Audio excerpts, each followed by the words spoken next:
If you spend any time online in energy circles, you've probably heard the buzz. Thorium, the miracle fuel, right? The thing that's going to solve all of nuclear power's problems. But here in the real world, the entire planet still runs on uranium. So today we're going to separate that online hype from the hard economic and engineering facts to figure out why. So why all the hype in the first place? Well, you have to admit, on paper, thorium looks like an absolute dream fuel. I mean, it's way more abundant than uranium, it promises to be safer, it creates less of that nasty long-lived waste, and it's much harder for anyone to turn into a weapon. Sounds perfect, doesn't it? And that really is the million-dollar question we're tackling. If thorium is so great, why are we still living in a world completely dominated by uranium? Why hasn't this incredible, seemingly superior fuel just taken over? Well, let's dig in and find out. Okay, we've seen the thorium promise. Now, to get our answer, we're going to first try to storm the uranium fortress of today's market. Then we'll look at the massive technology gap. After that, we'll unravel this really weird thing called the Halo U paradox. And finally, we'll deliver our verdict for the year 2040. All right, let's start with that first massive wall of the fortress: money. You see, to really get why uranium is still king, you have to appreciate the enormous economic system that's already built around it. This isn't just a market, it's an economic fortress built on decades and decades of investment. And the sheer scale of this barrier is, well, it's staggering. We're talking about a uranium industry worth nearly $37 billion. The entire global market for thorium reactors, it's just a tiny fraction of that, at $5.5 billion. This isn't just a head start. It's a 6-to-1 advantage with a whole global supply chain built to support it. And this quote gets to the absolute core of the economic problem. It's something people in the industry call the janitorial services paradox. And here's what it means. The raw fuel, the uranium itself, is only about 5 to 7% of a nuclear plant's total operating cost. A utility company literally spends more on cleaning supplies and services than it would save by switching to a different fuel. Think about that. Even if thorium were completely free, there's almost no financial reason to build a whole new kind of reactor just to use it. But look, uranium's fortress isn't just built on money. The second wall is all about technology. The fundamental science of how thorium works presents a massive engineering hurdle that really separates the dream from the reality. Okay, here's the crucial difference you have to understand. Uranium-235 is what we call fissile. It can start and sustain a chain reaction all by itself. It's like a dry log that's ready to burn. Thorium, on the other hand, is fertile. It's like a green sapling. You know, it has the potential to become fuel, but you can't just let it on fire. You first have to go through a whole process to turn it into something that can actually burn.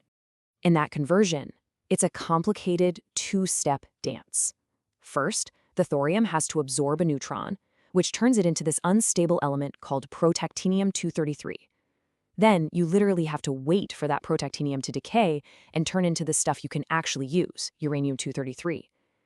And that waiting period, with its 27-day half-life, creates what engineers call the protactinium bottleneck, a huge challenge for controlling the reactor that uranium plants just don't have to deal with. Now, to be fair, there has been some incredible progress here. In late 2025, China's experimental molten salt reactor actually made history. It successfully converted thorium to uranium. I mean, it's a genuine scientific milestone, but we really need to put the scale of this achievement into perspective. That world-leading, history-making experimental reactor in China, it produces just 2 megawatts of thermal power. 2. Now compare that to a standard commercial nuclear power plant, which kicks out around 3,000 megawatts. That is a scale gap of 1 to 1,500. It just goes to show you that the journey from a cool lab experiment to a power plant that can actually light up a city, well, that's still decades long. And this brings us to the final, and honestly the most counterintuitive barrier of them all.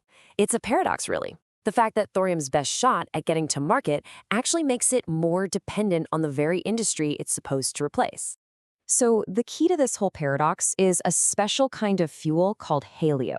It stands for high-assay low-enriched uranium. The easiest way to think about it is like a really high-octane starter fuel. It's what's needed to kickstart the nuclear reaction in the most promising thorium designs, especially the ones that could maybe, possibly, work in existing reactors. Just look at the math for a second.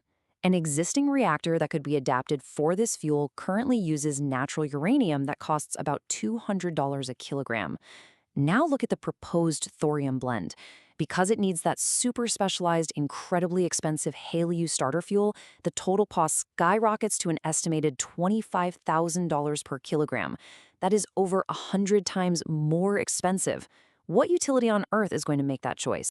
And there it is. That's the trap, all in one sentence. For thorium to have any hope in the short term, it needs an extremely specialized, unbelievably expensive product from the uranium enrichment industry, the very industry it's supposed to make obsolete. It turns thorium into a customer of uranium, not a competitor. So, after all that, what's the verdict? What does the future of nuclear power actually look like? Where does thorium really fit in between now and, say, 2040? So let's recap. Uranium's dominance is protected by these three huge walls. You've got the economic fortress of the existing industry, where fuel cost barely even matters. You've got the massive technology gap between a tiny lab experiment and a full-scale commercial power plant. And finally, you have the bizarre HALEU paradox, where thorium's only real path to market in the near future relies on an expensive uranium product that we can't even produce at scale yet. And that really leaves us with a final thought. Look, thorium's long-term potential is undeniable. The science is really compelling. But for the next decade and a half at least, it looks like it's going to be a junior partner to uranium at best.